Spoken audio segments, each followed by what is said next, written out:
welcome to the Cloud Security Podcast by Google. Thanks for joining us today. Your hosts here, as ever, are myself, Timothy Peacock, the product manager for threat detection here at Google Cloud, and Anton Zhuvakin, a reformed analyst and esteemed member of our cloud security team here at Google.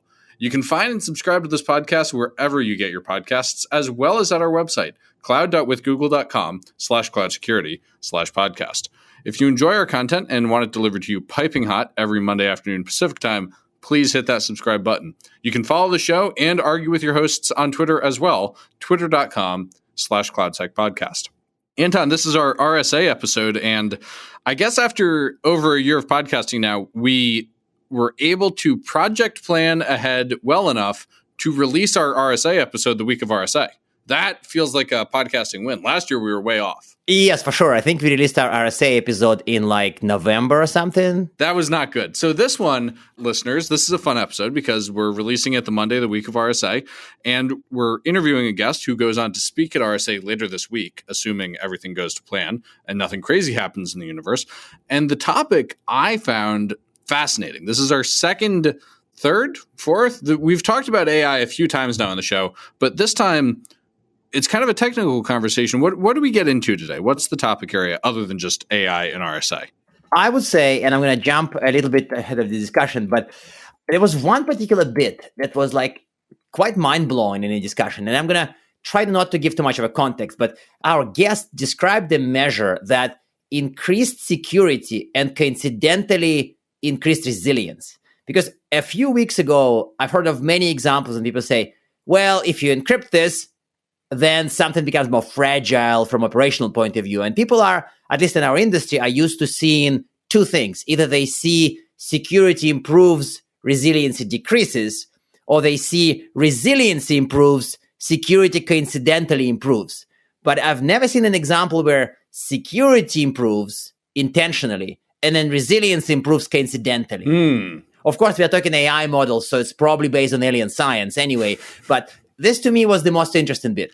This episode, like the Confidential Compute episodes, features a lot of alien science. So with that teaser of alien science and with resiliency, let's welcome today's guest.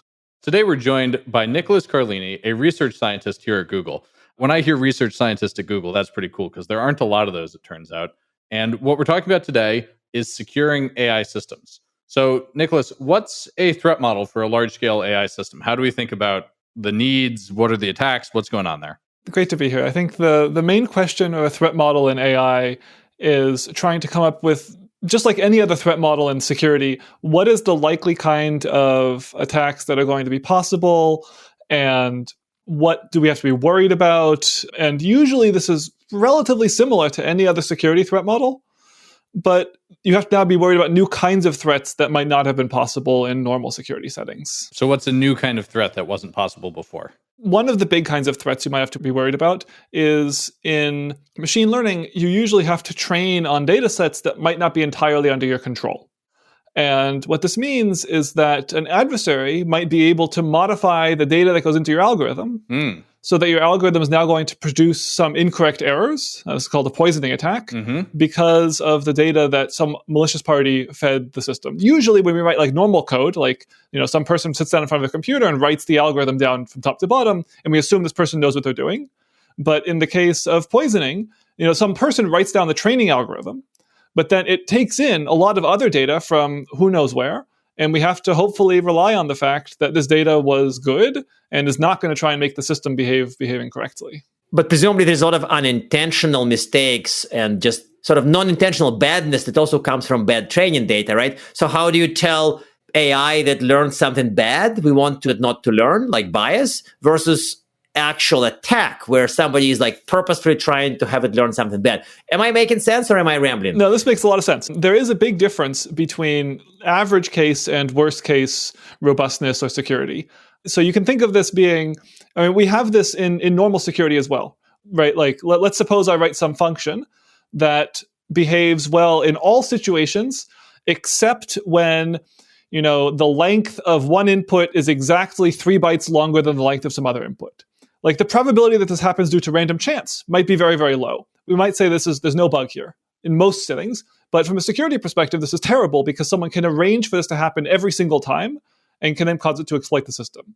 In machine learning, we have the same thing. You can have systems which are very resilient to noise in the labels, so that data might just be incorrectly labeled randomly, and it can behave perfectly fine. Actually, it turns out sort of this amazing property that machine learning models are robust to something like 50% label noise. Like half of the data can be labeled incorrectly, and Wow. you can still learn models that are roughly as I accurate. did not know that. Yeah, this is a very nice paper. It got best I paper. didn't know it was that high. Actually, that's kind of cool. Yeah, it got best paper at one of the top machine learning conferences a couple of years ago, that you could take some data set, inject a huge amount of extra data, label it all wrong. As long as you label it wrong randomly, the model just becomes slightly less confident on all of the data, but it's not any worse. But as soon as the adversary can control even a very small fraction of a data set, in a worst case setting, they'll sort of set things up in just the wrong way so that you can cause various attacks. And this is true not only in the data poisoning setting, but in other settings as well. So machine learning models, if you give them an input plus some small amount of noise, they're very robust. Like if you add a small amount of noise to an input, it will behave sort of just as good as the normal input. But you can add very, very small crafted noise called adversarial perturbations, so that you can have images where you only flip the lowest bit of each pixel, but change the label to any label that you want. So you can take an image of a dog, flip the lowest bit of each pixel, and make a classifier that's a perfect classifier in any normal setting, classify this as a cat. Wow. But only because this is sort of adversarial in this one setting. It's it's very, very good in the randomized setting. It's very, very bad in the worst case sort of setting here. So this is an example of something that's legitimately unique to AI, which is, so Tim, I'm having an epiphany. And sorry, I'm talking over our guest here. You have your epiphany. I'm having my epiphany because remember the question that I used to torture our previous AI guest. I said, what's the difference between attacking AI and attacking a big, complex data processing system? That's the difference. You don't have that type of an attack, that type of threat in your model for just a big data processing system. A CRM system that's very messy and complex. You don't have that, but in AI you do, right? Part of this comes down to the fact that in machine learning systems, most systems work with high dimensional data, the data that has lots of different variables. With big giant systems, normally, this is hard to deal with. What's the best, if I have some big giant file, what's the best thing to do to evade some standard malware detector? I don't know. Machine learning systems are a little bit unique in that you can query them and ask, specifically, you can formally ask for the gradient, which what this means is, it will tell you, if you ask it, exactly which input should I change to make the classifier give me the wrong answer. And this is necessary in order to train these models. The way that you train a model is you say, which parameters should I update to make the model behave better? You can ask the question in reverse and ask, which parameters of the input should I change to make the model behave as poorly as possible? Of course. And so the exact same process that you use to train these models that's necessary to train them is the same mechanism that you use to attack them. It's because you can say, I have some big giant image. My image is 1,000,000 dimensional. It's some megabyte of data. But I can say exactly which pixels do I change to make the model behave incorrectly, and it will tell you. Flip these pixels and it will give you the wrong answer. And this is, great from an attacker perspective, but very, very, annoying from a defender perspective. That's fascinating. And even from the detection point of view, observing that it happened, it's almost like perfect knowledge in one direction, but really obscured knowledge in the other direction. Detecting that this is going on is kind of extremely hard. I'll use the mild and polite term, extremely hard. Yes, no, and people have tried to write papers that say, well, let's try and use machine learning to detect these kinds of attacks. Right, of course. The problem is these detectors are machine learning algorithms. Of course. And so then what you do is you simultaneously attack the original system and evade the detector. Right. And it's generally not so much harder than just attacking the machine learning system straight out of the box. Oh, no. That's terrible. Yes. But it's exciting. Come on, dude. Are you a security person or not, Tim? Terrible? It's exciting. No, it's terrible in that, oh my God, it sounds hard to defend. And Anton, last time I checked, I was still on the blue team, not the red team. Well, yeah, you're right. But it's a red team excitement a little bit. Yes. So we're getting all over the place right now, which is always fun. Anton and I are clearly very excited about this, but I want to reel us back in a little bit and make two things concrete. One, we're doing this episode because RSA is coming up and you're speaking at RSA, and I would be remiss not to mention that. People should see the talk at RSA. But two, I want to make this concrete by saying, okay, this is all very theoretical. How do we know that we need to mitigate these things? When we're doing threat modeling, one of the critical things is we have realistic threats in mind. How do we know if these are realistic? Yeah, this is a very good question. Right now, I don't think I know. Okay. I think one of the big things that we're trying to do with research is to answer the question, what threats are practical versus what threats aren't. And this changes over time as the capabilities of systems changes. And we try and stay a little bit ahead and guess what potential use cases might be. And then as a result, guess what threats might become possible. So this poisoning threat model I was mentioning at the beginning, where some adversary might control a data set, this work has been going on for a while, but I didn't really believe in the threat model for a long time because usually we were training on small data sets that were collected by researchers who knew what they were doing and everything was fine. But recently within machine learning, there's been a trend to train on bigger and bigger data sets where you require scraping the internet. And now all of a sudden, poisoning is a big problem because if you're scraping the internet, someone on the internet is probably malicious and that's a good assumption. And can do bad things. And so what is a threat at any point in time changes constantly as the systems that we have get more and more powerful. And I don't necessarily know, what all of the threats are that we should worry about, but this is one of the main things that we try and think about are what I really like to do is to think about what potential attacks might be possible and try and show how bad it could be so that even if we don't have a system that relies on it right now, we can make sure we don't build a system that would rely on something that ends up being not true. Wait a second. So there's a bit of a fascinating timing angle to that because you may have a threat that's absolutely in the theoretical bucket, but there's a very clear path that will be treaded by people in 5 years. So it's almost necessarily become real in 5 years. That's a scary thought. Okay, exciting thought. Yeah, definitely. This is part of what I like about research is, in some part what you're trying to do is predict how people are going to be using these tools and then try and predict, well, suppose that they actually do use these tools in this way, then what kind of attacks will be possible in the future so that we can hopefully first understand how bad it is. Maybe it turns out it's just not very bad. Maybe this attack doesn't work and you have to worry about it. But if it turns out it is bad, then we would like to know how do we defend against it before people actually rely on it so that we're not caught off guard with, thousands of people relying on a tool that turns out, oops, it's vulnerable. We have to go sort of rebuild everything from the ground up. But can you share a little bit of a methodology about how you would assess something in terms of becoming a real threat in 5 years? Would you look at some kind of extrapolated charts, curves curving up and then suddenly they intersect with what's real? Sorry, I'm making this up a little bit here. Yeah, that's fine. So how would you approach it? No, this is exactly what we try and do. I mean, I don't think that we necessarily look at these things as scientifically as we might like to want to. We just try and get a general sense of where does it look like progress is being made most quickly. And then we try and assume that this trend continues for the next couple of years. What will things look like in the future? And so, for example, one of the trends that we've seen over the last 5 years is the size of machine learning models has been, doubling every couple months, far faster than Moore's law. And so there's a question of this has been happening every year since 2015, every couple months, the size of the biggest machine learning model doubles. Doesn't look like it's going to stop anytime soon.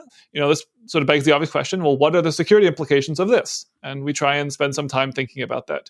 Same thing with training data doubles every, maybe every year or something like this. And we try and look at what the current trends are and predict how this is going to impact things in the future. Okay, so you're trying to predict the future.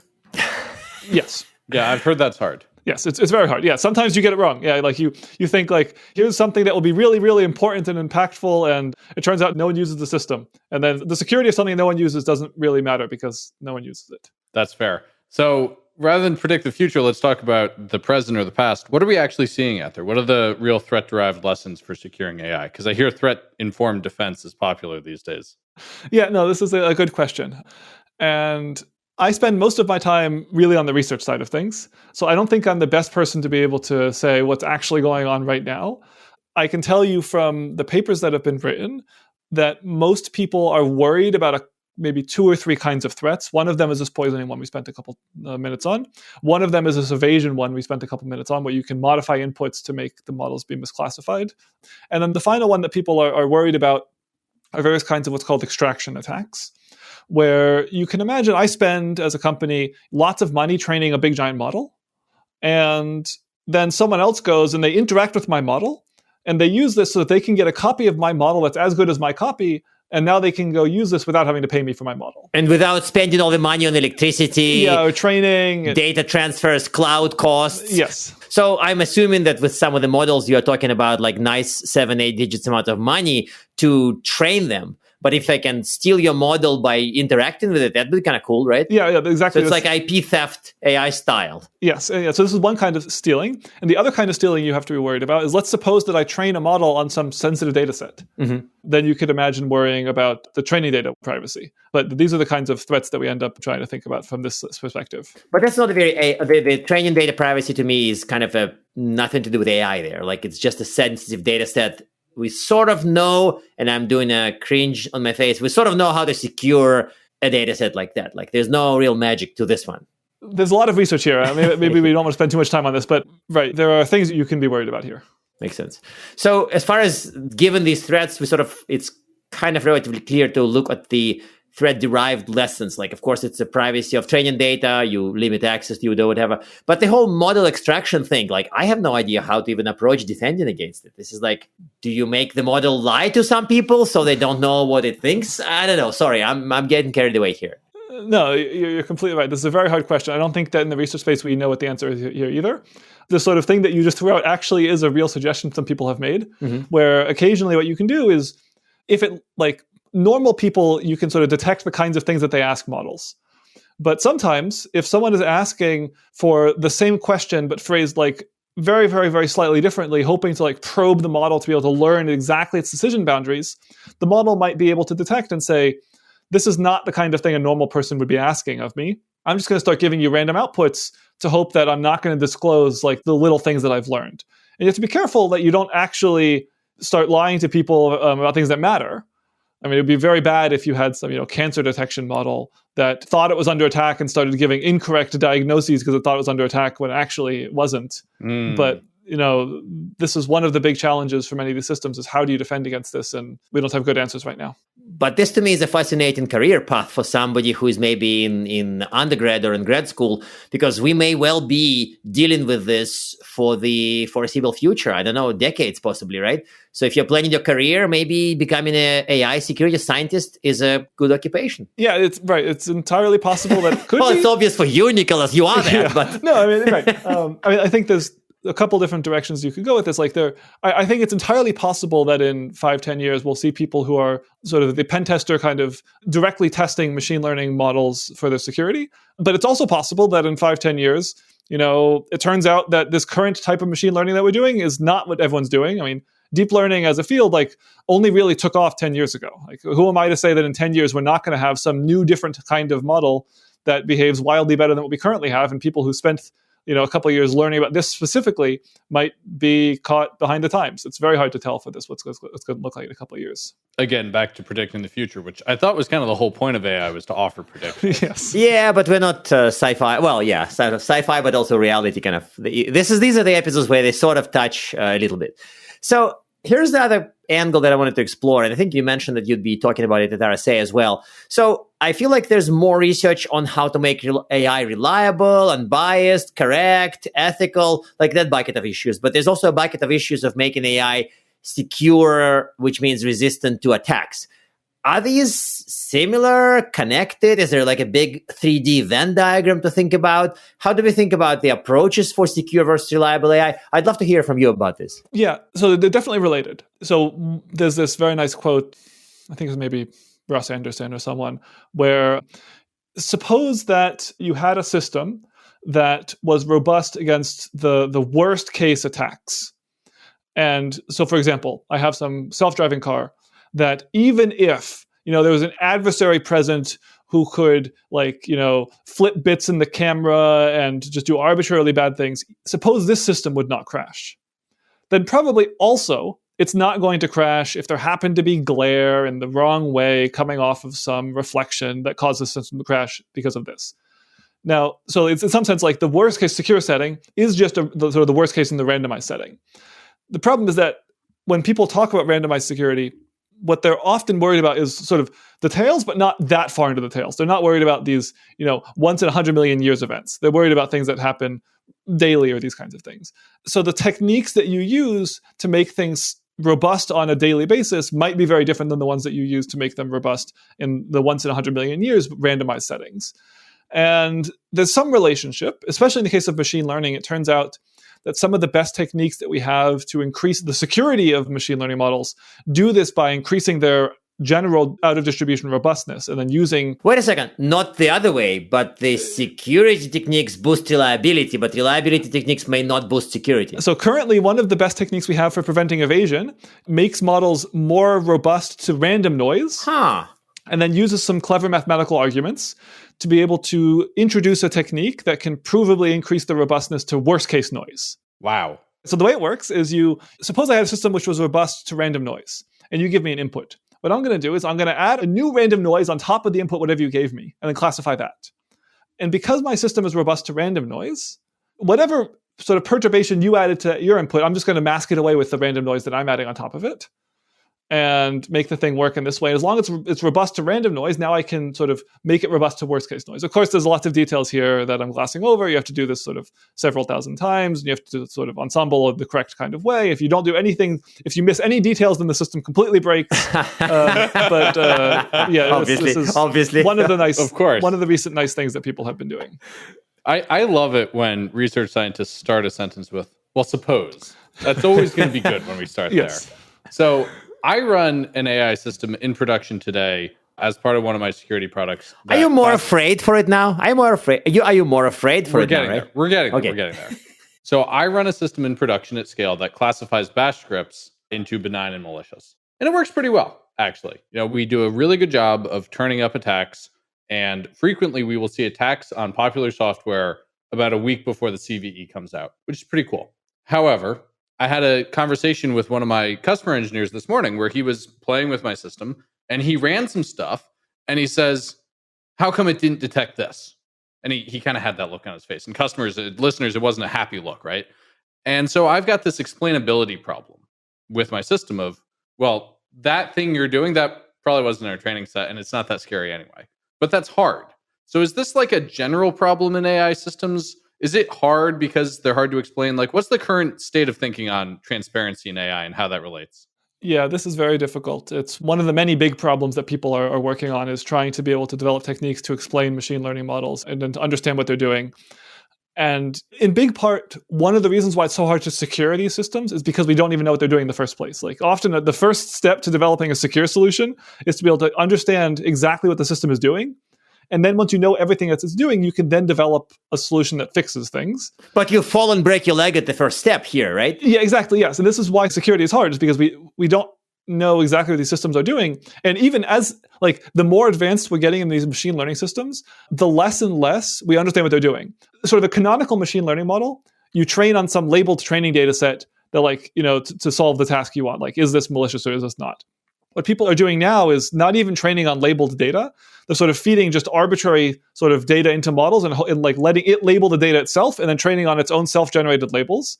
And they've shown empirically this works. And it sort of helps a lot. This self-supervised and semi-supervised learning is the most recent revolution in deep learning over the last couple of years.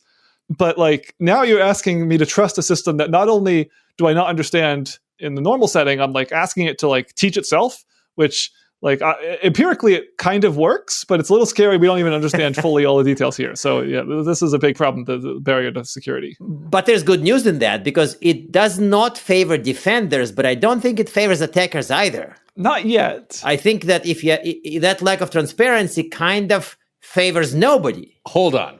There's no way Anton Chuvakin is on the show right now saying a system that a defender doesn't understand how the rules work is good. I didn't say that. I think it would be kind of not great for defenders, but the point is that it doesn't automatically give an advantage to the attackers. Okay, I agree with that. Yeah. That hurts defenders, but it doesn't help attackers. I agree with that. But you can be worried that as soon as you figure out how it does work, the first person it's going to benefit is the attacker. Yeah, okay. Because as soon as you understand it, then the attacker starts doing something. And then you have to figure out how to defend this new thing that, oops, I realized that it works in this way, and now you have this new kind of attack. Okay, so a mini conclusion on this part. In your opinion, and I know you think it would not be a research-backed data set, but more of an opinion. In your opinion, this relative lack of transparency, does it help attackers more, defenders more? It helps attackers first, and then they help defenders later. I don't know. Yeah, I think it's a very hard question. I would sort of go with, if we could understand how machine learning models work, initially it might help the adversary because we could develop better attacks, but I think ultimately it will help the defenders. Because once we understand how a system works, then we can develop techniques to secure it much more easily. But yeah, this is mostly conjecture. I think that's a very reasonable position to take, though. Like, it's easier to secure systems we understand. Yes. Yes. Okay. So I want to ask our traditional closing questions. First, do you have a weird tip to help people with their AI security?